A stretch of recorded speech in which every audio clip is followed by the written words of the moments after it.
So hello everyone, welcome to Delta Academy. मेरा नाम है रंजन और आप देख रहे हैं एसएससी जेई के लिए ये डेडिकेटेड क्रैश कोर्स सीरीज। तो एसएससी जेई के इस डेडिकेटेड क्रैश कोर्स सीरीज में पिछली क्लास में हम लोगों ने कंडक्टेंस, कंडक्टिविटी, इन सब का फंडामेंटल्स देखा था। आज की क्लास में क्या पढ़ने वाले हैं जल्दी से आपको बता दूं और क्लास को करते हैं तुरंत के तुरंत स्टार्ट। तो भाई आज की क्लास में हम लोग पढ़ने वाले हैं about current voltage and power, current voltage and power, और साथ में ईएमएफ के बारे में भी थोड़ा बहुत बेसिक्स जानेंगे जो कि एग्जाम के पॉइंट ऑफ व्यू से बड़ा इंपॉर्टेंट है। चलिए क्लास को करते हैं तुरंत के तुरंत स्टार्ट फिर। तो चलिए भाई शुरू करते हैं हम लोग, और सबसे पहले बात करते हैं करंट्स की। करंट और चार्जेस के बारे में थोड़ा सा डिस्कशन कर लेते हैं, ठीक है। कि ये क्या होता है, इसको किस तरीके से हम लोग समझते हैं। जब हम करंट की बात करते हैं तो माइंड में एक चीज़ आता है कि करंट मतलब इलेक्ट्रिक शॉक टाइप का कुछ आता है दिमाग में, है ना।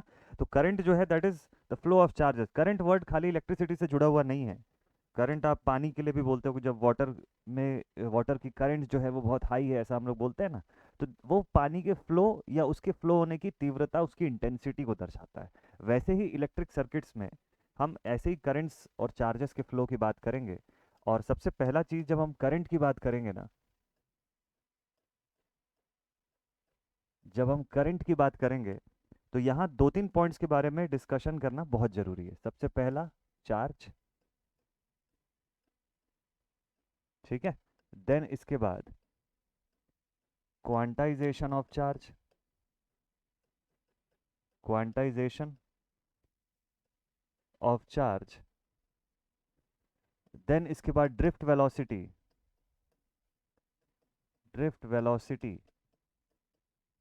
And electric field, drift velocity and electric field. ये तीन पॉइंट्स का डिस्कशन किए बिना आप करंट्स को नहीं समझ सकते हैं प्रॉपर, कि करंट जो है वो क्या है या किस तरीके से रिप्रेजेंट की जाती है, ठीक है। तो चलिए शुरुआत करते हैं सबसे पहले तो फ्रॉम द वर्ड चार्ज, कि चार्ज से ही शुरुआत करते हैं। चार्ज क्या चीज़ है?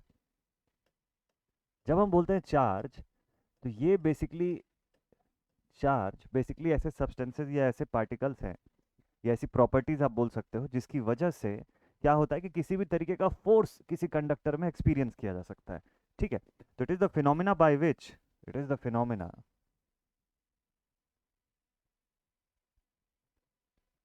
Bye which, it is the phenomena by which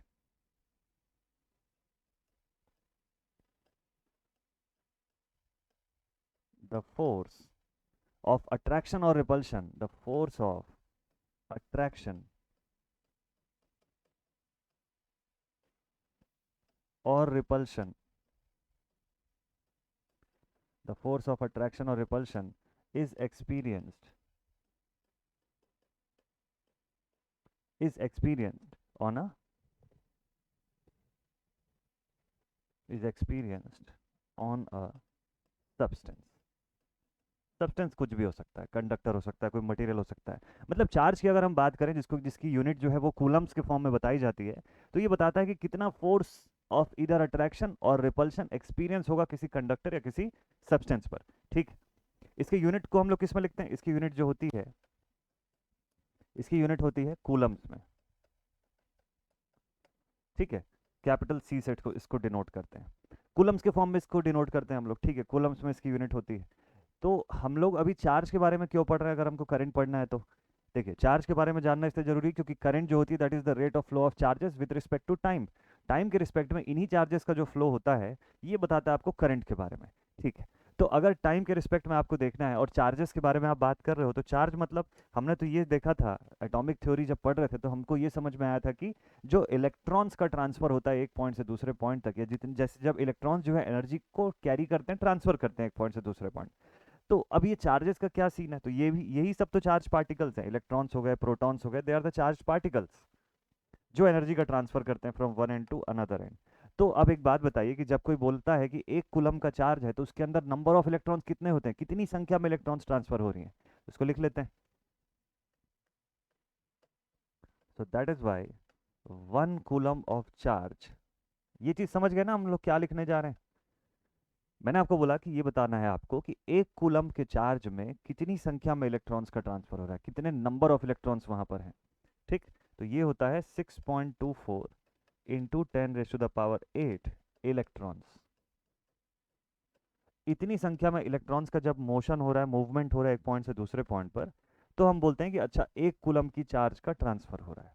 1 coulomb of charge, ठीक है। और उसी के बेसिस पर फिर हम आगे चल के करंट वगैरह का जो representation I is equals to Q upon T के फॉर्म में भी लिखते हैं या D Q by D T के फॉर्म में लिखते हैं, वो एक्सप्रेशन वहां से बनता है। तो एक कूलम के चार्ज में 6.24 इंटू 10⁸ नंबर ऑफ इलेक्ट्रॉन्स का ट्रांसफर हो रहा है। ये ट्रांसफर कैसे हो रहा है इसको समझिएगा आप। देखिए अब इस ट्रांसफर को थोड़ा सा अगर हम लोग ध्यान से देखें तो इसमें ये समझ में आता है कि अगर सपोज कर लीजिए आपके पास एक ऐसा कंडक्टर है, लेट अस सपोज कर लीजिए एक कंडक्टर को हम लोगों ने ऐसे जूम कर दिया यहाँ पर इस पॉइंट पर, और इसको जूम इन करने के बाद ये ऐसा दिखाई दे रहा है इस तरीके का। तो इस कंडक्टर के अंदर क्या होगा, चार्ज पार्टिकल्स होंगे। इस कंडक्टर के अंदर ऐसे चार्ज पार्टिकल्स ऐसे इलेक्ट्रॉन जो है वो अवेलेबल होंगे, ठीक है। अब ये जो अवेलेबल इलेक्ट्रॉन्स हैं, ये जो अवेलेबल इलेक्ट्रॉन्स हैं, इन पर जब मैं फोर्स अप्लाई करूंगा तो ये इलेक्ट्रॉन्स क्या होंगे, रैंडमली इधर उधर अलाइंड हो सकते हैं। नॉर्मली क्या होगा, ये इलेक्ट्रॉन जो है वो रैंडमली पूरे सिस्टम पर बटे होंगे। लेकिन जैसे ही मैं इसके ऊपर फोर्स अप्लाई करूंगा, इलेक्ट्रिक फील्ड अप्लाई करूंगा, कैसे, यहाँ से यहाँ तक जैसे ही मैं इलेक्ट्रिक फील्ड का कनेक्शन करूंगा, इसकी वजह से क्या होगा कि ये लोग सब एक पर्टिकुलर डायरेक्शन में अलाइन होने की कोशिश करेंगे। ये जितने भी हैं ये सब एक पर्टिकुलर डायरेक्शन में वर्क करने की कोशिश करेंगे, जिससे कि जो चार्जेस का फ्लो है वो इस एंड से, इस पॉइंट ए से इस पॉइंट बी की तरफ जाना शुरू होगा, डिपेंडिंग अपॉन वेरियस फैक्टर्स की इस कंडक्टर का वॉल्यूम कितना है, क्रॉस सेक्शन एरिया कितना है, ऐसे बहुत सारे फैक्टर्स यहाँ पर आते हैं, ठीक है। तो यहीं से ड्रिफ्ट का कंसेप्ट निकल के आता है, यहीं से आगे चल के हम लोग ड्रिफ्ट के कंसेप्ट के बारे में बात करेंगे। फिलहाल अभी इस पॉइंट पे नहीं लेके जाता हूँ आपको, अभी हम चार्ज तक कन्फाइंड रहते हैं। तो हमको समझ में आ रहा है कि एक कूलम का चार्ज जो है वो 6.24 10⁸ इलेक्ट्रॉन्स कंटेन करता है। तो बताइए कि जब हम चार्ज का ट्रांसफर करते हैं, जब कूलम्स में चार्ज का ट्रांसफर कर रहे हैं, तो क्या इलेक्ट्रॉन्स की संख्या जो है, नंबर ऑफ इलेक्ट्रॉन्स कितने ट्रांसफर होंगे वो कैसे डिसाइड होगा, तो वो इंटीजरल फैक्टर के बेसिस पर डिसाइड होता है, जो कि फिक्स्ड इंटीजर्स के फॉर्म में ट्रांसफर होता है, ठीक है। जिससे निकल के आता है अगला कंसेप्ट, इसको हम लोग बोलते हैं quantization, quantization of charge. Charges का क्वांटाइजेशन, चार्जेस जो होती हैं वो हमेशा क्वांटाइज्ड फॉर्म में ही ट्रांसफर होती है। क्वांटाइज्ड फॉर्म मतलब क्या होता है, इनको इंटीजर के फॉर्म में ट्रांसफर किया जा सकता है, इनको फ्रैक्शन के फॉर्म में या डेसिमल के फॉर्म में ये नहीं ट्रांसफर होती है। तो चार्ज जैसे एक एंड से दूसरे एंड अगर ट्रांसफर हो रही है, पॉइंट ए से पॉइंट बी पे अगर कोई चार्ज जा रही है, तो या तो 1 चार्ज जाएगी, या 2 चार्ज ट्रांसफर होगा, या 3 चार्ज ट्रांसफर होगा। वो 3.25 चार्ज नहीं ट्रांसफर होगा वहां से। क्वांटाइज्ड इंटीजर के फॉर्म में हमेशा चार्जेस का ट्रांसफर होता है, ये बात को हमको ध्यान में रखना है, ठीक है। मतलब इलेक्ट्रॉन्स की मैं बात कर रहा हूँ। तो इसमें लिखते हैं the transfer of electrons, the transfer of electrons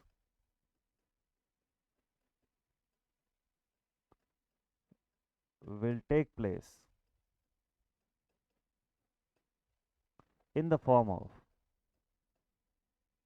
in the form of integers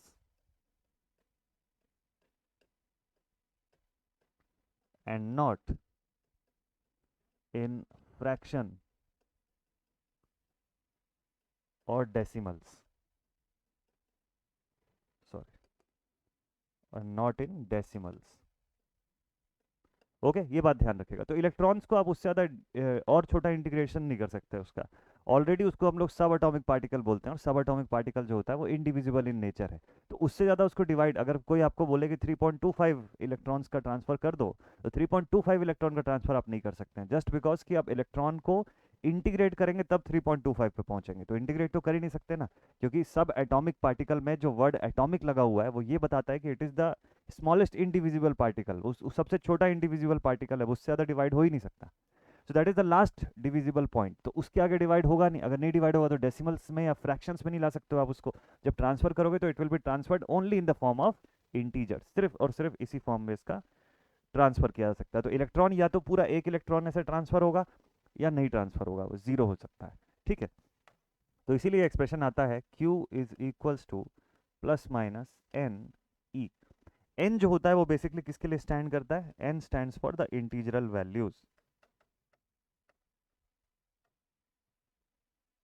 इसको 1 2 3 ऐसे करते हुए पूरा एन तक लेकर के जा सकते हो आप, ठीक है। ये एन उसके लिए स्टैंड करता है। अच्छा, प्लस और माइनस किस चीज के लिए स्टैंड करता है, कि पॉजिटिवली चार्ज है या नेगेटिवली चार्ज है उस चीज के लिए, और ई जो होता है वो आपके इलेक्ट्रॉन्स के लिए हो गया, ठीक।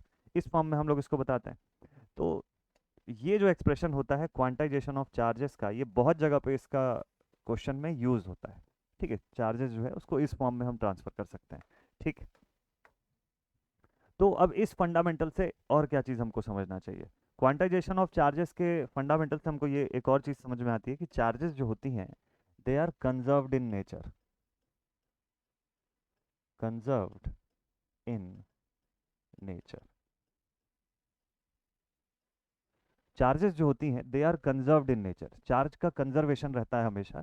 किसी भी पॉइंट पर ऐसा नहीं हो सकता कि जितनी चार्ज आप भेज रहे हैं उससे ज़्यादा चार्ज निकल के बाहर जा रही है। हमेशा जितनी भी चार्जेस इनपुट करेंगे आप, एग्जैक्टली उतनी ही चार्जेस बाहर आउटपुट में भी मिलेगी, ना कम ना ज़्यादा। फुल्ली क्वांटाइज नेचर की होती है चार्जेस। ठीक है, अब चार्जेस क्वांटाइज नेचर की होती हैं तो इसके साथ साथ आपको मैं एक और चीज़ जो है इसके आगे बता देता हूँ कि अब जब चार्ज का फंडामेंटल हम समझ रहे हैं तो अगला फंडामेंटल और एक देख लेते हैं, that is the drift velocity. Drift velocity, थोड़ी सी चीज़ें इसके बारे में मैं आपको बता दूं जो कि रिलेटेबल रहे आपके करंट के डेफिनेशन से। ठीक है, देखिए ड्रिफ्ट वेलोसिटी जो होती है इसको हम लोग एवरेज वेलोसिटी भी बोलते हैं। इसी को एवरेज वेलोसिटी भी बोला जाता है। Average velocity, this is the drift velocity.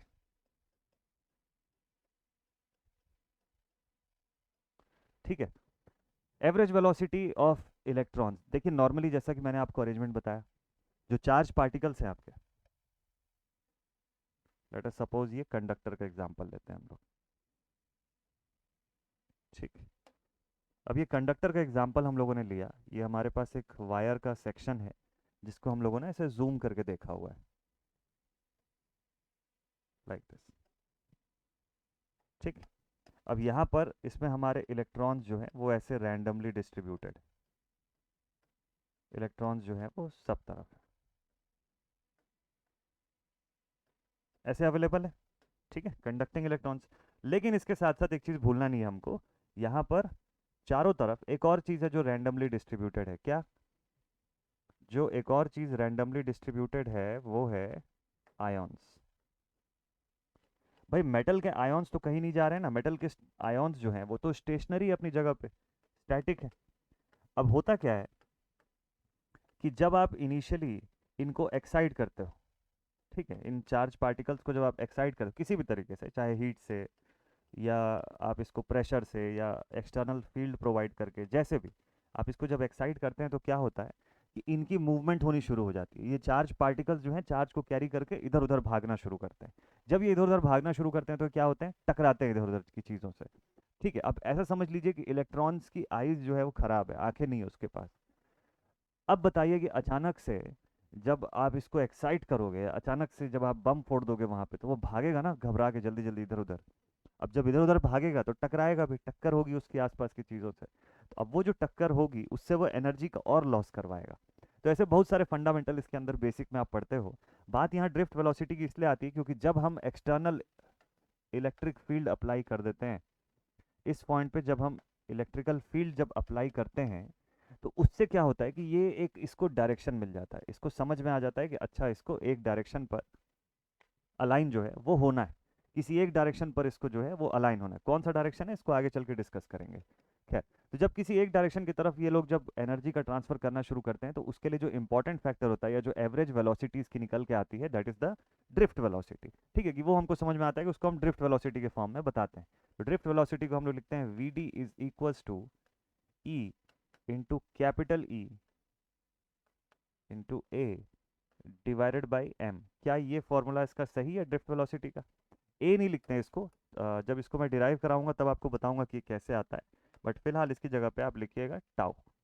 Tau is nothing but the relaxation time. Tau जो होता है वो रिलैक्सेशन टाइम को शो करने के लिए होता है कि यहाँ पर रिलैक्सेशन टाइम कितना है, कि भाई इलेक्ट्रॉन्स के बीच में जो कोलिजन हो रहा है आपस में, इलेक्ट्रॉन्स और आयंस का जो कोलिजन हो रहा है उसमें ओवरऑल लगने वाला समय जो है वो रिलैक्सेशन टाइम आपको शो कर देता है वहाँ पे। ठीक है, तो इसीलिए इसका फाइनल फॉर्मूला बनता है कैपिटल ई जो कि इलेक्ट्रिक फील्ड के लिए स्टैंड कर रहा है, ये स्मॉल ई इलेक्ट्रॉन्स के केस का, और टाउ जो हो गया रिलैक्सेशन टाइम, और डिवाइडेड बाय एम यानी कि मास ऑफ इलेक्ट्रॉन, जो मैंने आपको लिखाया था 9.11 वाला, उसको लिख लीजिएगा यहाँ पे। ठीक है, बता भी देता हूँ, मैं साइड पे लिख देता हूँ इसको यहाँ पर।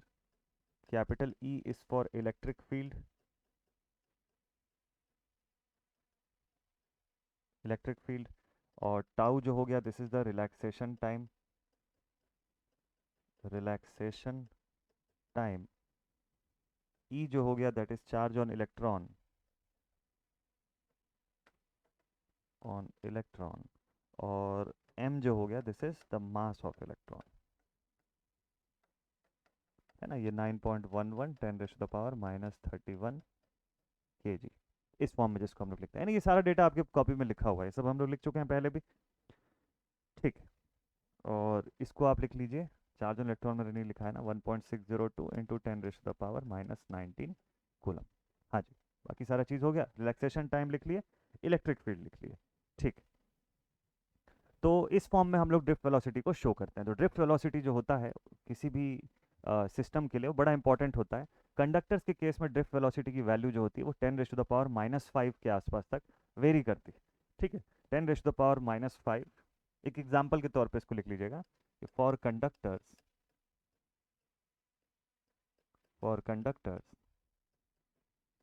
द ड्रिफ्ट वेलोसिटी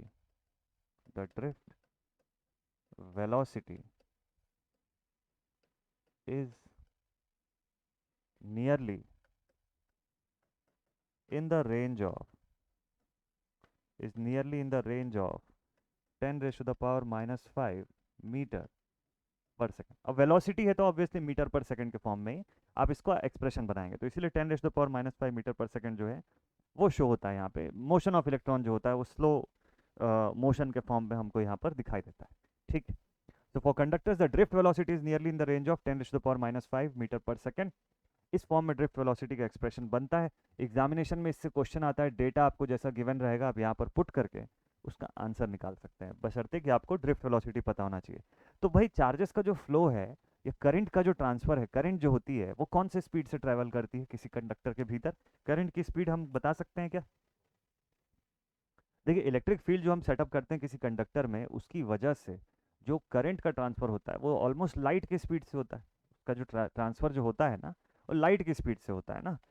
तो 3 × 10⁸ मीटर पर सेकंड के फॉर्म में, ठीक है, 3.8 इंटू 10⁻⁴ के फॉर्म में, मीटर पर सेकंड के फॉर्म में उसका ट्रांसफर होता है।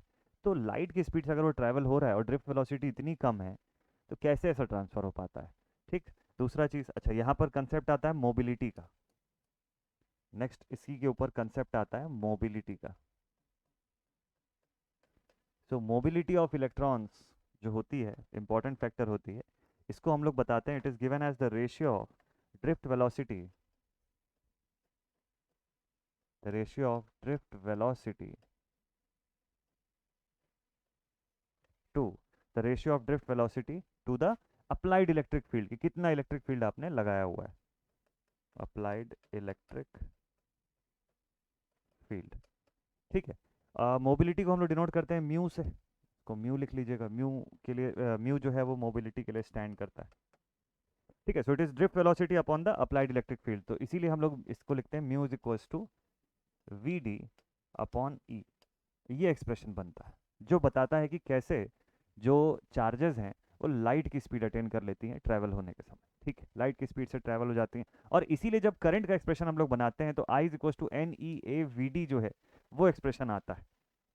इसीलिए जब हम लोग करंट्स की बात करते हैं ना, करंट आई का एक्सप्रेशन जब लिखते हैं इसको ऐसा लिखते हैं N E A into V D, drift velocity, ठीक है। तो एन जो होता है आपको वही नंबर के बारे में बताता है कि जब करंट का फ्लो हो रहा है तो D Q by D T, rate of flow of charges with respect to time, तो कितनी चार्जेस फ्लो हो रही हैं उस हिसाब से आप इस डेटा को मल्टीप्लाई करते हैं यहाँ पे।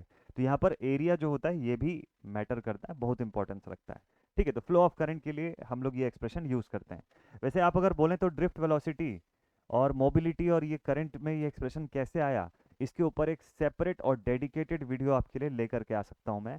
आप बताइएगा कमेंट सेक्शन में कि क्या आपको ये ड्रिफ्ट वेलोसिटी, मोबिलिटी और इलेक्ट्रिक फील्ड से इसका रिलेशन, क्या इसके ऊपर कोई डिटेल्ड वीडियो चाहिए तो बताइएगा। श्योरली आपके कमेंट के बेसिस पर मैं ज़रूर से वीडियो जो है इसके लिए लाऊंगा, एकदम फुल ऑन डिटेल फॉर्म में, मज़ा आएगा आपको पढ़ के, मतलब आपको रटना नहीं पड़ेगा इन चीज़ों को। अभी तो चलो ठीक है, फॉर्मूले के फॉर्म में मैंने बता दिया इसको, इसका बेसिक्स आपने थोड़ा थोड़ा देख लिया, बट ये सब कैसे आता है, इसके पीछे का फंडामेंटल क्या है वो जानना होगा तो बताइएगा कमेंट सेक्शन में मुझे, ठीक है। सेपरेट वीडियो पर उसको डिस्कस करेंगे। चलिए, तो आज के वीडियो में हमको ये चीज़ यहाँ तक का पॉइंट समझ में आ गया। अब बात अगर करें हम लोग करेंट्स की, इलेक्ट्रिक करंट की। तो भाई करंट को हम लोग क्या लिखते हैं, अब जल्दी जल्दी फटाफट से फंडामेंटल पे आते हैं। करंट जो है इसको हम लोग लिखते हैं I is equals to D Q by D T. I is equals to D Q by D T, rate of flow of charges with respect to time. Q by T के form में भी इसको लिखते हैं हम लोग। तो rate of flow of charges with respect to time अगर बोल रहा है तो नंबर ऑफ जो भी चार्जेस है इसके अंदर वो कितने हैं। अगर मुझे क्यू की वैल्यू निकालनी हो तो कैसे निकालूंगा, Q is equals to integration of I D T. ठीक है, integration of Q D Q था ना, तो integration of Q is equals to integration of I D T. ये तरीका इसको हो सकता है कैलकुलेट करने का। ठीक, और इसके बाद आई का एक्सप्रेशन जो है आप ऐसा भी लिख सकते हो, इस एक्सप्रेशन पे भी आप करंट को रिप्रेजेंट कर सकते हो। ठीक, this is the drift velocity of a free electron, ये हो गया इसका एरिया, इलेक्ट्रॉन्स, और ये नंबर। ठीक, कि नंबर ऑफ चार्जेस जो है या नंबर ऑफ इलेक्ट्रॉन्स जो है कितना है, ये चार्ज पर यूनिट इलेक्ट्रॉन जो है ये हो गया, ये एरिया हो गया, ड्रिफ्ट वेलोसिटी हो गया। ठीक है, ये इसका बेसिक एक्सप्रेशन बनता है करंट के केस पर। ठीक, मोबिलिटी हम लोग डिस्कस कर लिए। तो जब हम करंट की बात करते हैं और ये एक्सप्रेशन जब इसका लिखते हैं तो हम लोग बेसिकली ये बोल रहे हैं कि चार्ज की यूनिट कूलम्स है ना, यूनिट के फॉर्म में बता देता हूँ, डिवाइडेड बाय टाइम। अच्छा, टाइम मतलब इसको भी थोड़ा सा सुधार लीजिएगा, ये सेकंड्स के फॉर्म में इसको लिख दीजिए। तो current in ampere is equal to coulombs per second, this is equal to amperes. ठीक, इससे भी कभी कभी क्वेश्चन आ जाता है कि भाई एक एम्पियर बराबर क्या होता है, तो 1 कूलम पर सेकंड, 1 कूलम की चार्ज को 1 सेकंड के समय में जो आप भेज रहे हैं अगर, तो वो 1 एम्पियर की करंट बना रहा है। ठीक है, तो इस तरीके से भी इसको आप समझ सकते हो। चलिए भाई, ठीक है, तो मतलब electrons moving from the electrons moving from one point to another in 1 second of time, 1 second of time. मैं बेसिकली आपको, देखिए बेसिक डेफिनेशन आप सब जानते हैं, लेकिन मैं आपको नॉर्मली उस फॉर्म में चीज़ें बता रहा हूँ जिस फॉर्म में एग्जाम में न्यूमेरिकल पूछ सकता है या क्वेश्चन पूछ लेता है आपको, ऐसे फॉर्मूले के फॉर्म में सॉल्व करके दिखाने बोलेगा, तो आप इस तरीके से सॉल्व करेंगे। I equals to Q by T के फंडामेंटल से आप इसको सिंप्लीफाई करते हैं।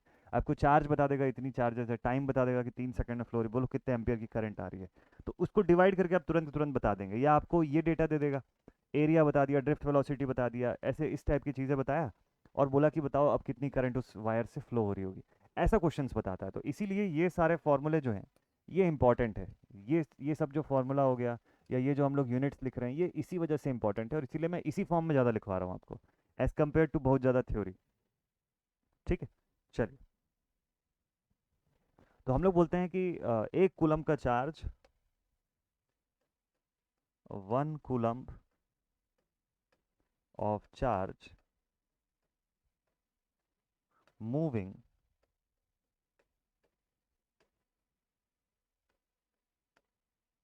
From a point in 1 second means 1 ampere का करंट, मीन्स 1 एम्पियर का करंट। डेफिनेशन के लिए इतना ही काफ़ी है, इतना ही एक लाइन लिखने से करंट की डेफिनेशन जो है वो सफिशिएंट हो जाती है। इतने में आप एकदम प्रॉपरली डिफाइन कर लेंगे कि करंट जो होती है वो क्या होती है। ठीक है, 1 कूलम की चार्ज को 1 सेकंड में, 1 सेकंड के टाइम के भीतर एक पॉइंट से गुजारने पर जो इंटेंसिटी बनती है दैट इज द 1 एम्पियर का करंट। ठीक है भाई, चलिए अब इसके बाद नेक्स्ट पॉइंट पर आते हैं हम लोग।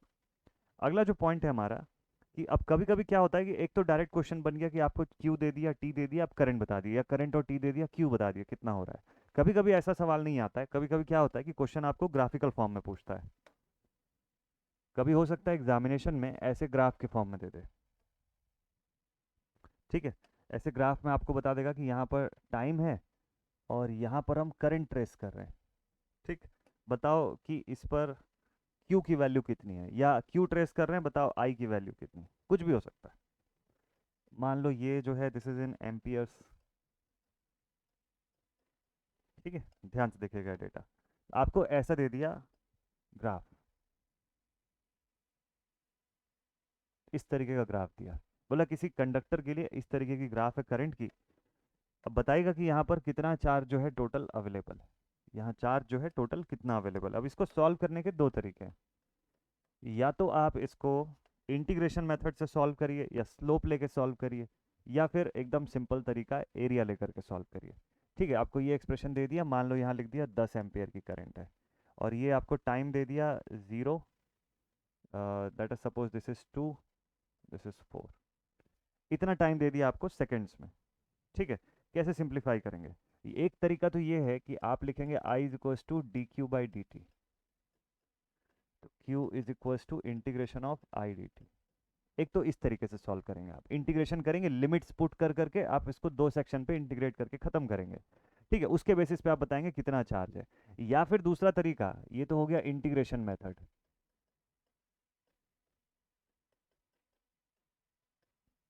इंटीग्रेशन बेटर ये होता है कि अगर आप यूनिवर्सिटी के लिए पढ़ रहे हैं, वैसे यूनिवर्सिटी में इसका बहुत क्वेश्चन नहीं आता है, ट्वेल्थ के लिए अगर आप पढ़ रहे हैं, ट्वेल्थ बोर्ड एग्जाम के लिए पढ़ रहे हैं, तो इंटीग्रेशन मेथड पढ़िए, वो बढ़िया रहता है, मार्क्स उसमें अच्छे मिलते हैं, स्टेप मार्किंग पूरी मिलती है।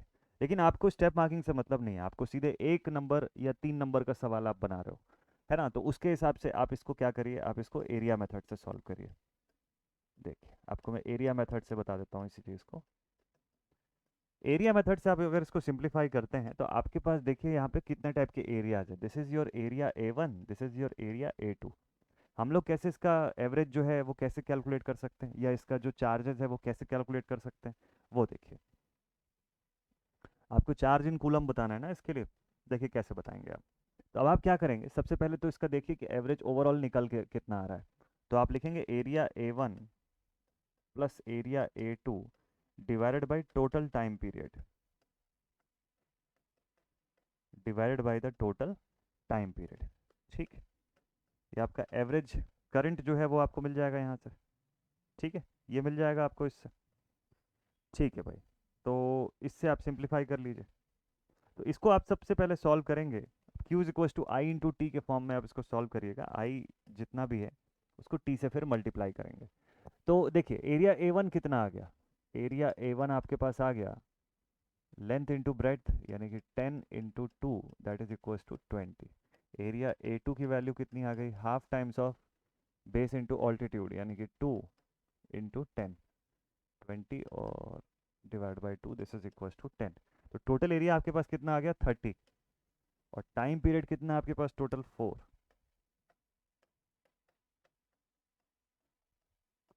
7.5 जो है ये आपके पास आई एवरेज की वैल्यू आ गई, 7.5 एम्पियर आई एवरेज की ओवरऑल वैल्यू इस पूरे डेटा के साथ। अब इस आई एवरेज का यूज करके और टाइम का यूज करके आप क्यू की वैल्यू बता सकते हैं। तो ऐसे क्वेश्चंस आते हैं, इस तरीके से आपको डील करना होता है इस टाइप के क्वेश्चंस में। ठीक है, आपके पास स्लोप का भी मेथड था, आप उससे भी कर सकते हैं, बट वो सही सही नहीं है, मतलब इंपॉर्टेंट नहीं है, क्योंकि उतना लेंथी मेथड से 1 मार्क्स का क्वेश्चन सॉल्व करने जाएंगे तो 3 मार्क्स का कोई और 3 क्वेश्चन छोड़ जाएंगे, ये दिक्कत हो जाएगा वहाँ पे। ठीक है, तो हमको एरिया मेथड से सिंप्लीफाई करके देखना है। कभी अगर कॉम्प्लिकेटेड क्वेश्चन बनता है चार्ज और करंट के ऊपर बेस्ड, इस टाइप का क्वेश्चन बनता है। ठीक है, बना लेंगे इसको। चलिए अब बात करते हैं हम लोग, ये तो हो गया करंट और चार्ज के बारे में, अब बात करते हैं पोटेंशियल के बारे में। So what is a potential?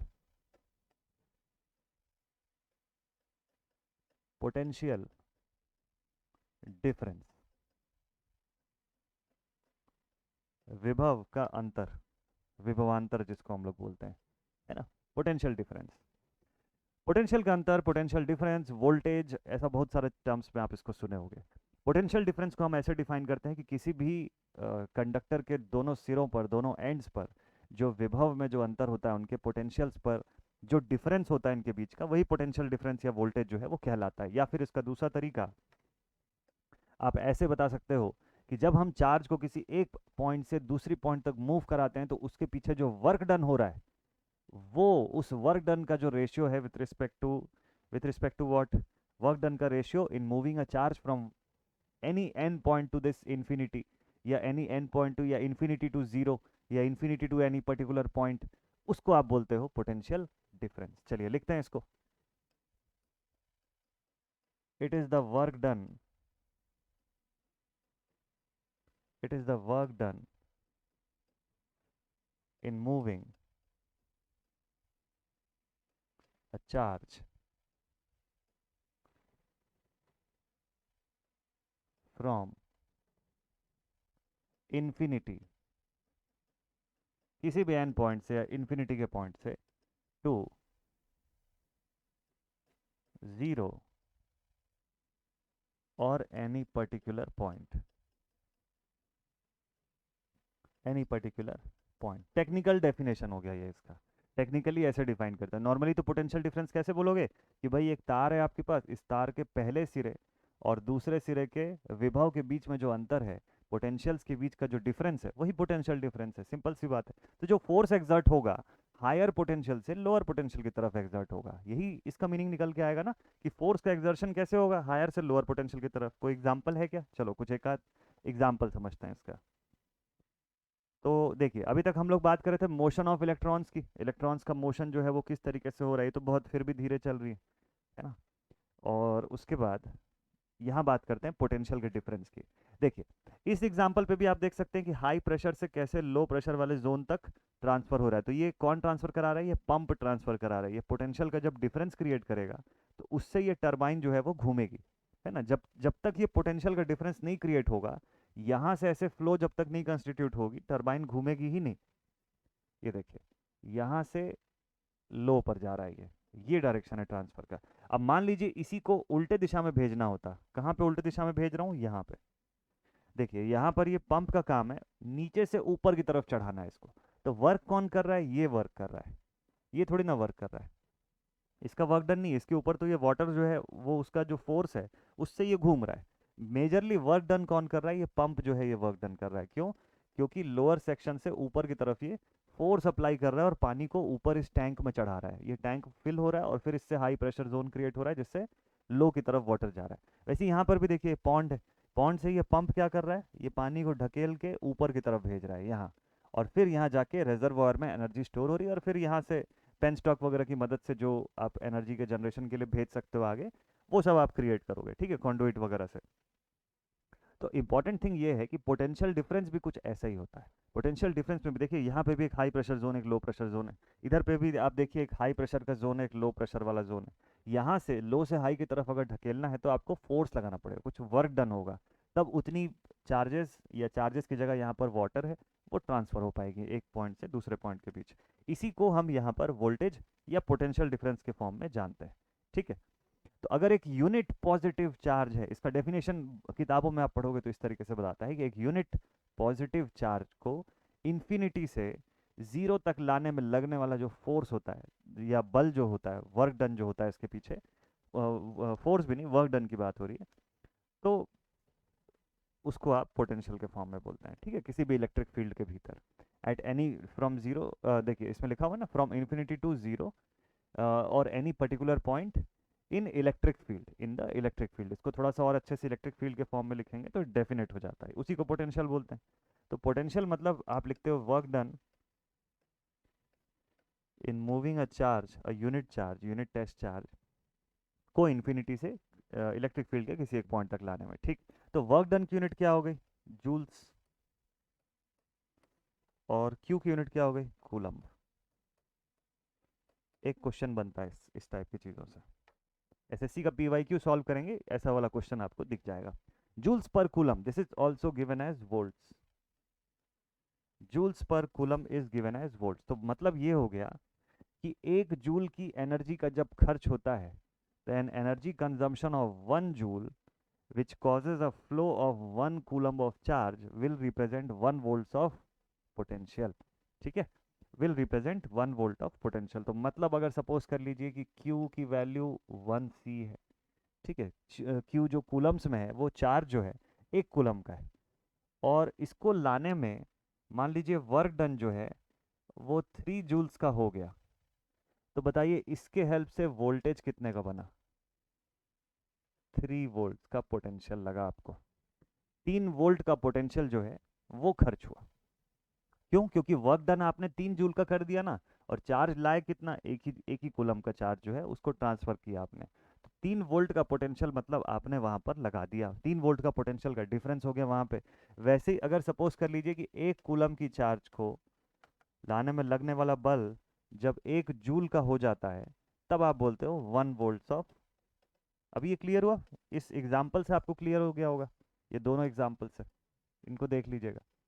तो हम जो वोल्ट्स बताते हैं वो इस फॉर्म में ऐसे बताते हैं, ये इसके पीछे का वर्किंग रहता है। ठीक है, तो इसको हम लोग वोल्ट्स के फॉर्म में बता दिए।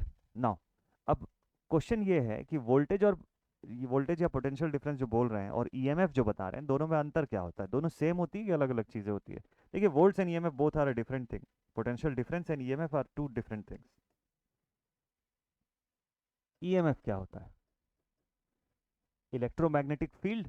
नहीं, इलेक्ट्रोमोटिव फोर्स की बात कर रहे हैं हम लोग यहाँ पे। ठीक है, इलेक्ट्रोमैग्नेटिक फील्ड की बात नहीं कर रहे हैं, we are talking about electromotive force. It is the electromotive force. ये इलेक्ट्रोमोटिव फोर्स जो होता है, इसके बारे में एक चीज लिखिएगा कि इट इज द हाईएस्ट और maximum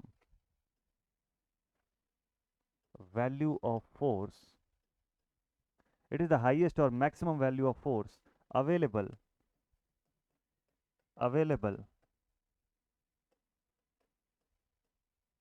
from a cell or a battery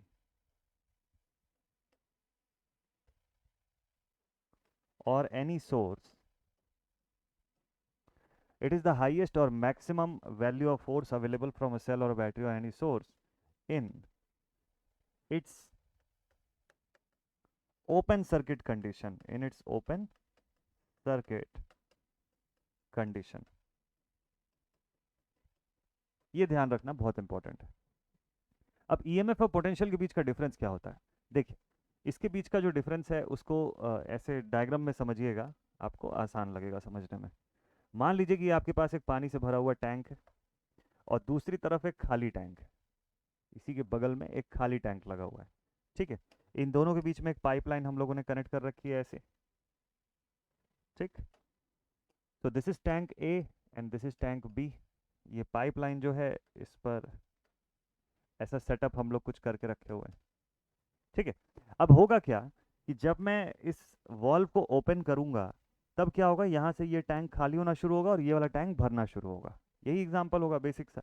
लेकिन जिस मोमेंट पर ये वॉल्व बंद है, जिस मोमेंट पर ये वॉल्व जो है वो क्लोज्ड कंडीशन पे है, उस कंडीशन पे बताइए कि सब मैक्सिमम फोर्स जो इस पर्टिकुलर पाइप के ऊपर हम लोग वाटर के फ्लो के लिए लगाएंगे, वो हाईएस्ट वैल्यू ऑफ फोर्स कितना होगा? जितना इसका लेवल होगा उतना, इतना मैक्सिमम फोर्स है। This is the maximum force available. इसीलिए आप बोल सकते हो कि किसी भी बैटरी या किसी भी सेल में जो ईएमएफ की वैल्यू होती है, वही सबसे बड़ी वैल्यू होती है। पोटेंशियल डिफरेंस या वोल्टेज फिर उससे छोटा ही आएगा हमेशा। क्यों छोटा आएगा, मैं आपको कारण बताता हूँ। देखिए, this is the maximum force available, इसी को हम लोग ईएमएफ ई से डिनोट करते हैं। अब एक बार मैंने इस वॉल्व को ओपन कर दिया, केस 2 ले लीजिए जिसमें इस वॉल्व को मैं ओपन कर देता हूँ, तो अब क्या होगा, वाटर का फ्लो जो है वो यहाँ से शुरू हो जाएगा। अब यहाँ से पानी जो है वो बहना शुरू हो जाएगा टू दिस पॉइंट। अब ये वाली जगह जो है ये पानी से भरने शुरू हो जाएगी और मीनवाइल ये जो है ये खाली होनी शुरू हो जाएगी यहाँ से वाटर से। इसमें से पानी कम होना शुरू होगा और इसमें से पानी भरना शुरू होगा। जैसे ही इसमें पानी फिलअप होना शुरू होगा, अब इन दोनों सेक्शंस के बीच में आप क्या करेंगे, अब आप देखेंगे पोटेंशियल का अंतर। अब आप देखेंगे V1 माइनस V2 का डिफरेंस जो है वो देखेंगे। अब आप देखेंगे कि अच्छा, यहाँ का टोटल अब V1 इतना है और यहाँ का V2 इतना है, इन दोनों के बीच का डिफरेंस आप बताएंगे तो आपको पोटेंशियल डिफरेंस इनके बीच का पता चल जाएगा। This is the potential difference. ये V1 जो है, सॉरी, इसको यहाँ पर डिनोट कर लीजिएगा, दिस पोर्शन इज V1। ये पूरा V1 है, ये इसका V2 है कि इतना पोटेंशियल यहाँ पर आया, तो ये आपको बताएगा this is the potential difference. Potential difference कि अब दोनों के पोटेंशियल में अंतर। तो पोटेंशियल डिफरेंस बताने के लिए सर्किट का पूरा होना जरूरी है, बिना उसके पोटेंशियल का डिफरेंस आप कैसे बताएंगे? तो आपके पास सर्किट का पूरा होना जरूरी है। इस वर्ड से आप इस चीज को समझिएगा कि अगर आप बैटरी का एग्जांपल सोच रहे हैं, एक बैटरी एक सेल का एग्जांपल हम लोग अगर यहाँ पे सोचते हैं, तो इसमें हमको यहाँ पर प्लस और माइनस दिखाई देता है और इसके अंदर लिखा होता है 1.5 वोल्ट्स, है ना। जब भी कोई ऐसा मार्केट से बैटरी खरीद के लाते हैं तो इसके ऊपर लिखा रहता है 1.5 वोल्ट, सपोज कर लीजिए। तो अगर ये लिखा हुआ है तो क्या ये पोटेंशियल डिफरेंस है? ये बेसिकली देखो, लेमैन टर्म में इसको पोटेंशियल डिफरेंस भले बोल सकते हैं, but by default this is EMF. By default this is the EMF. मतलब ये जो सेल है ये मैक्सिमम 1.5 वोल्ट्स यानी कि 1.5 कूलम्ब, है ना, कूलम्ब बोलता हूँ sorry, 1.5 joules per unit coulomb का फोर्स अप्लाई करने की क्षमता रखता है। This is the maximum, this is the maximum possible, this is the maximum possible force जो कि एक ये बैटरी जो है ये अप्लाई कर सकता है। ठीक, अब इसकी पोटेंशियल का डिफरेंस कैसे पता चलेगा? जब आप सर्किट को कंप्लीट करेंगे यहाँ से, जब आप यहाँ पे एक लोड अप्लाई करते हैं, ठीक है, और यहाँ से जब करंट का फ्लो होना जब शुरू होता है, तब आपको पता चलता है कि इस एंड पर और इस एंड के बीच में पोटेंशियल का कितना डिफरेंस आ रहा है। तो उस हिसाब से आप बताते हैं कि अच्छा पोटेंशियल का डिफरेंस इतना हो गया, लेकिन उससे पहले तक कोई पोटेंशियल का डिफरेंस का सीन नहीं रहता है। आप बोल सकते हो कि यहाँ पे ज़्यादा चार्ज है, यहाँ कम, मतलब ये हायर पोटेंशियल है, ये लोअर पोटेंशियल सेक्शन है, लेकिन ये 1.5 वोल्ट जो होता है ना, ये ईएमएफ बताता है, ना कि वोल्टेज या पोटेंशियल। हाँ, ईएमएफ की यूनिट्स को हम वोल्ट्स के फॉर्म में बताते हैं। दोनों के बीच में बहुत स्लाइड सा डिफरेंस है, बट हमेशा एक बेसिक सा डिफरेंस आप याद रखिएगा कि ईएमएफ जो होता है that is always the open circuit potential that any energy source can provide. Open circuit potential और मैक्सिमम पोटेंशियल भी वही रहता है। किसी भी सोर्स का एक मैक्सिमम पोटेंशियल हो सकता है कि ज़्यादा से ज़्यादा ये इतनी ताकत लगा सकता है। ठीक है, अब जैसे सपोज कर लो कि आप एक बार में 50 किलो का वजन उठा सकते हैं अगर हाथ पे, तो वो आपका मैक्सिमम फोर्स है। लेकिन हो सकता है कि आपको घर पे कोई सामान उठाना हो, वो 20 किलो का हो या 10 किलो का हो, जरूरी थोड़ी ना है। आपकी मैक्सिमम क्षमता कितनी है? 50 है, लेकिन आपको अभी उठाना कितने का है? 10 किलो का वजन उठाना है। तो दैट इज योर पोटेंशियल का डिफरेंस। तो 50 minus 10 that is equal to 40, वो आपका पोटेंशियल का डिफरेंस हो गया कि 40 केजी का डिफरेंस जो है वो आप अभी फील कर रहे हैं। तो ये इस तरीके से होता है। तो पोटेंशियल डिफरेंस और वोल्टेज के बीच में ऐसा डिफरेंस होता है। ठीक है, तो हाँ भाई, तो वोल्टेज का एक्सप्रेशन हम लोग फिर कैसे बनाए? अच्छा, ईएमएफ हो गया ना, वोल्टेज का एक्सप्रेशन हम लोग लिख लिए क्या? D W upon D Q. ठीक है, अब आखिरी पॉइंट आपको जल्दी से मैं बता दूं जिससे कि सारी चीजें एक साथ क्लियर हो जाएंगी आपको। This is power. पावर का भी बेसिक डेफिनेशन आपने कई बार सुना होगा, इसको सीधे सीधे हम एक्सप्रेशन के फॉर्म में जो है उसको पढ़ते हैं ताकि ये क्लियर हो जाए। तो पावर का एक्सप्रेशन हम लोग नॉर्मली कैसे लिखते हैं? Power is equals to V I के फॉर्म में लिखते हैं ना। वी को आप कैसे एक्सप्रेस कर सकते हो? देखो, यहीं से पावर का डेफिनेशन बनाता हूं मैं अभी। तो वी को आप लिखते हो work done in moving a charge from one point to another, infinity to another. ठीक है, अच्छा, इसको मल्टीप्लाई कर दिया आप करंट के एक्सप्रेशन से। करंट का एक्सप्रेशन याद करिए क्या था? Rate of flow of charges with respect to time, लिख सकते हैं ऐसा। इससे डी क्यू दोनों तरफ से कैंसिल आउट होता है, ये दोनों तरफ से कैंसिल आउट हो गया, and finally you will get the expression of power as D W by D T. इतना ही काफ़ी है, पावर का डेफिनेशन बन गया यहीं के। इसी के लिए खूब सारी थ्योरी सब घुमा फिरा के लिखते हैं, इधर उधर एक्सप्रेशन करते हैं। आप सीधे सीधे डायरेक्टली इससे बनाइए। ठीक है, आप इसको देखेंगे तो आपको समझ में आ जाएगा कि work done with respect to time जो हो रहा है दैट इज पावर। तो वर्क डन की यूनिट क्या हो गई? जूल्स। टाइम की यूनिट क्या हो गई? Second. Joules per second that is your power. Joules के फॉर्म में जो एनर्जी का खर्च हो रहा है, भाई इसको कैसे लिखोगे आप? Power is given as work done, तो आप लिखेंगे इसको power is equals to work done per unit time. Work done per unit time, तो इसको आप लिख लीजिए joules per second. Joules per second, power की यूनिट वॉट्स, पावर की यूनिट वॉट्स। एक्सप्रेशन बन गया। एग्जामिनेशन के लिए ये क्वेश्चन बनता है, ये एक सवाल है। एग्जामिनेशन के लिए ये भी एक सवाल रहता है, इस टाइप से भी क्वेश्चन आता है इनमें से। और इससे तो खूब सारे क्वेश्चन आप बनाते ही हो वैसे भी। ये 3 अलग अलग छोटे छोटे क्वेश्चंस का पार्ट आपको एक छोटे से डेरिवेशन के लाइन के अंदर दिख जाएगा। तो पावर का एक्सप्रेशन जो है वो हम लोग इसी तरीके से बताते हैं। और पावर और एनर्जी का रिलेशन मैं आपको बता देता हूँ। तो पावर जो है कितनी शक्ति लग रही है, जैसे मोटर है, हम लोग उसको हॉर्स पावर में रिप्रेजेंट करते हैं, उसकी शक्ति को, उसकी क्षमता को। तो हम लोग बताते हैं कि भाई ये इतने टाइम में इतना वर्क डन कर सकता है। तो हम लोग जैसे बोलते हैं ना कि 10 मिनट में ये मोटर जो है इस पानी की टंकी को फुल कर सकता है। 500 लीटर की टैंक है पानी की, तो उसको 10 मिनट के अंदर ये मोटर फुल कर सकता है। दूसरा वाला मोटर जो है वो 15 मिनट लेगा। तो टाइम के साथ क्यों कंपेयर करते हैं हम लोग? इसी वजह से कि उसकी पावर या उसकी क्षमता जो है वो हमको इससे समझ में आ सकती है। पावर और एनर्जी का क्या रिलेशन है वो समझ लेते हैं। Relation of relation of power and energy, relation of power and energy expression के फॉर्म में देखिएगा। एग्जामिनेशन के लिए ना ये सब एक्सप्रेशन ही काम आता है, इसी से क्वेश्चन पूछ लेता है आपसे। ठीक, तो जब हम लोग बोलते हैं कि 1 किलोवाट आवर, 1 किलोवाट आवर के फॉर्म में जब हम बताते हैं एक्सप्रेशन, तो इसका मतलब हम लोग क्या बोल रहे हैं पता है? 1 किलोवाट आवर की एनर्जी अगर हम खर्च कर रहे हैं, तो this is equal to 1000 watts of power, और 1 घंटे को सेकंड्स में आप कन्वर्ट कर लीजिए इंटू 3600 सेकेंड। 1000 वॉट की पावर 3600 सेकेंड्स के लिए अगर खर्च की गई, तो उसको हम क्या बोलते हैं? 1 किलोवाट आवर का एनर्जी का खर्च बोलते हैं। अच्छा, 3600 से इसको आप मल्टीप्लाई कर रहे हो तो ये कितना बन जाता है? दिस बिकम्स 3.6 इंटू 10 का पावर 1 2 3 4 5 6, 10 का पावर 6 जूल्स का एनर्जी। ठीक है, तो यहाँ पर ये क्या चीज़ है? 1 किलोवाट आवर का एनर्जी जो है उससे मैं पावर के फॉर्म में कन्वर्जन बताया आपको, और इसको फाइनली जूल्स के फॉर्म में मैंने कन्वर्ट करके आपको बता दिया। ठीक। अच्छा, 1 किलोवाट आवर को बेसिकली हम लोग, मैंने यही यूनिट क्यों लिखा आपको मैं बताता हूँ कारण। क्योंकि हमको क्वेश्चन जो पूछता है एग्जामिनेशन में, वो 1 यूनिट ऑफ इलेक्ट्रिसिटी के फॉर्म में पूछता है। ये 1 किलोवाट आवर जो है, this is equal to 1 unit, इसी को बोलते हैं 1 यूनिट का इलेक्ट्रिसिटी,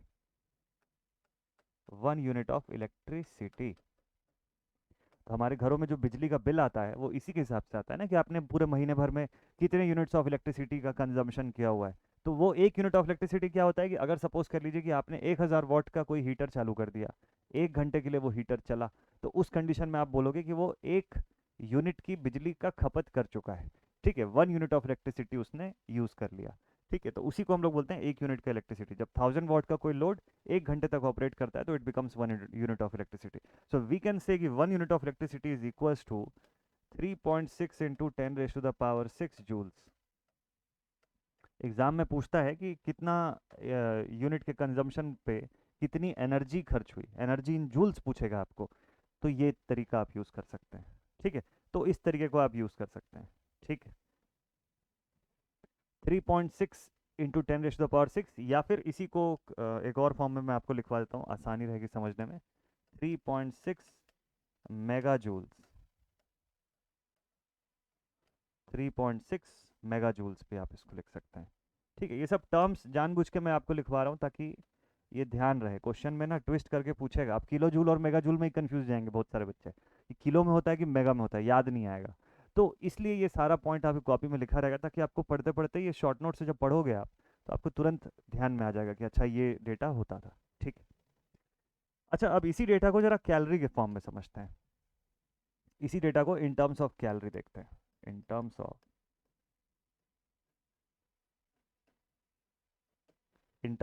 कैलोरी। हो सकता है कभी कभी देखिए, एक एक क्वेश्चन पूछता है आपको कि यूनिट ऑफ इलेक्ट्रिसिटी को जूल्स के फॉर्म में पूछ लेगा, कि कितना जूल का, अगर 5 यूनिट का बिजली खर्च हो रहा है तो जूल से बताइए कितना हो रहा है। अब आप थोड़ी ना इतना पूरा मल्टीप्लिकेशन करेंगे, आपको ये डेटा पता है ना कि 3.6 मेगा जूल, इसी से 5 को मल्टीप्लाई कर देंगे, आप आंसर बता देंगे। ठीक है, लेकिन अगर सपोज कर लो कैलोरी के फॉर्म में पूछा, तो अब आप इसको कैसे लिखेंगे? तो एक कैलोरी में कितने जूल्स होते हैं? एक कैलोरी की अगर हम बात करें, तो जूल्स में कितना हो जाएगा? 4.2 जूल्स। तो मतलब 1 जूल बराबर 1/4.2 कैल बोल सकते हैं हम लोग, है ना। 1 जूल में 1/4.2 कैलोरी हो सकता है। ठीक है, हमारे पास कितना जूल का डेटा है? 3.6 मेगा जूल, यानी 1 यूनिट ऑफ इलेक्ट्रिसिटी का डेटा है हमारे पास। तो मतलब हमारे पास 3.6 into 10 raised to the power 6 joules का डेटा है। तो बताइए कैलोरी में इसका कन्वर्जन जो है वो कितने का हो जाएगा? कैलोरी में इसका कन्वर्जन जो है वो कितने का हो जाएगा? तो ये हो जाएगा 3.6 into 10 raised to the power 6 divided by 4.2। 3.6 into 10 raised to the power 6 divided by 4.2 calorie, 4.2 calorie. ये डेटा आपको कैलोरी में मिलेगा। तो इसका मतलब ये कितना आ जाएगा? इसको सिंप्लीफाई कर देंगे, 42 और 36, 12 3 12, 12 6 72 हो जाता है। तो 12 3 36 हो जाएगा। 12 3 36, यहाँ पे भी 3 पॉइंट समथिंग में, 3 और 3 इसको कैंसिल आउट करोगे, तो ये डेटा आपका ऑलमोस्ट ऑलमोस्ट 8.6, 8.6, 860। ठीक, आ गया इसका डेटा 860 किलो कैलोरी। ये डेटा आपको बताएगा किसका, 3.6 इंटू 10⁻⁶ जूल्स का डेटा अगर कैलोरी में कन्वर्ट करना है तो इतने के कैल के फॉर्म में आपको दिखेगा। 860 किलो कैलोरी की एनर्जी जो है वो यहाँ पर लग रही है। तो इसका मतलब मैं ये बोल सकता हूँ क्या, कि जब एक यूनिट का, अब इसको यूनिट से कंपेयर कर लो, 1 यूनिट ऑफ इलेक्ट्रिसिटी इलेक्ट्रिसिटी का कंजम्पशन अगर हो रहा है तो बेसिकली 860 किलो कैलोरी का कंजम्पशन हो रहा है। ठीक, वैसे ही आप लिखिएगा कि 1 यूनिट ऑफ इलेक्ट्रिसिटी जो है इसका मतलब 3.6 मेगा जूल्स का कन्वर्जन हो रहा है, कंजम्पशन हो रहा है, सॉरी। इस फॉर्म में आप डेटा बता सकते हो। ठीक है, तो अब आपको जूल्स में पूछेगा, जूल्स में बता देना आप। 1 यूनिट की जगह 10 यूनिट पूछेगा, 10 यूनिट आप बता सकते हो। के कैल में भी आप चाहो, किलो कैलोरी में भी बताना चाहो, उसमें बता सकते हो आप, ये आपकी चॉइस है। तो आप इसको किसी भी फॉर्म में रिप्रेजेंट कर सकते हैं। इसीलिए मैंने बोला आपको कि पावर और एनर्जी का रिलेशन जो है वो यहाँ पर समझना जरूरी है। बेसिकली फॉर्मूले के फॉर्म में, डेफिनेशन के फॉर्म में बहुत बार सुनता है वो आप। अब इंपॉर्टेंट है कि उस फॉर्म में आप पढ़ो जिस फॉर्म में एग्जामिनेशन में पूछता है। तो पीवाईक्यू जब आप अब बनाने बैठेंगे, अगर ये डेटा आपने प्रॉपर रिवाइज किया हुआ है, देखिएगा क्वेश्चन बनते हुए दिखेंगे आपको। सवाल जो इस टाइप के प्रीवियस ईयर्स में आए हुए हैं एसएससी में और अदर एग्जामिनेशंस में भी, वो आपसे बनते हुए दिखेंगे। ये वो बेसिक्स है जो पढ़े तो सब होते हैं, स्कूल लेवल से हम पढ़ रहे होते हैं इसको, बट ये माइंड से हट जाता है। इतना डेप्थ में ये बेसिक याद नहीं रहता है। याद रहता है कि हाँ पावर ऐसा कुछ होता है वीआई के फॉर्म में, बट उससे यहाँ तक रिलेशन नहीं बनता है कि एक यूनिट ऑफ इलेक्ट्रिसिटी को के कैल में पूछ लेगा तो वो क्वेश्चन छोड़ना ही पड़ जाता है लास्ट में। या मेगा जूल्स में पूछ लिया सपोज कर लो कितना है, तो मेगा और किलो में ही कंफ्यूज जाएंगे। 3.6 तो याद रह जाता है, बट ये नहीं याद रहता कि वो 10⁻⁵ था कि 6 था कि 4 था। वो तीनों डेटा दे देगा आपको ऑप्शंस में, तो उसमें कंफ्यूजन ना हो इसके लिए, इसलिए मैंने बोला कि आपको मैं इस फॉर्म में आज बताऊंगा आज की क्लास में। ठीक है, तो आज की क्लास में यहीं पर स्टॉप करते हैं हम लोग। करंट, ईएमएफ, वोल्टेज, पावर और एनर्जी का रिलेशन, ये 5 चीजें आज डिस्कस करनी थी हमको। ये पांचों चीजें हम लोग डिस्कस किए। साथ में मुझे जल्दी से कमेंट सेक्शन में आप ये बताइएगा कि ड्रिफ्ट वेलोसिटी और इलेक्ट्रॉन्स की मोबिलिटी के ऊपर आपको कोई डेडिकेटेड वीडियो अगर चाहिए तो कमेंट सेक्शन में ज़रूर से बताइए। आपके लिए एक स्पेशल वीडियो जो है वो मैं बना करके लाऊंगा इस टॉपिक के ऊपर। पैरेलली एक और टॉपिक है जिसके बारे में एक स्पेशल वीडियो मैं बना रहा हूँ आपके लिए। जैसे ही वो वीडियो रेडी हो जाएगा, एडिटिंग वगैरह का पार्ट जैसी कंप्लीट होगा उसका, आपके लिए वो वीडियो प्रेजेंट कर दूंगा मैं। होपफुली संडे को आपके लिए स्पेशल वीडियो आने वाला है। तो मिलते हैं आप सभी से नेक्स्ट वीडियो में। ऐसे ही मस्त तरीके से आप पढ़ाई करते रहिए, अपने नोट्स बनाते रहिए। इसका नोट्स भी मैं आपको टेलीग्राम ग्रुप पर भेज दूंगा। एक ड्राइव पर मैं नोट्स क्रिएट कर रहा हूँ पूरी, वो क्रिएट करके मैं आपको पूरी उसकी लिंक भेज दूंगा। अभी तक के जितने भी क्लासेस हुए हैं उसके सारे नोट्स एक जगह पर आपको मिल जाएंगे। ठीक है, अलग से आपको एक एक नोट्स के लिए ढूंढना नहीं पड़ेगा। चलिए, तो ये सेशन आज का यहीं पर एंड अप करते हैं। मिलते हैं आप सभी से नेक्स्ट वीडियो में। Till then take care all my dear students and stay connected. Thank you so much. जय हिंद।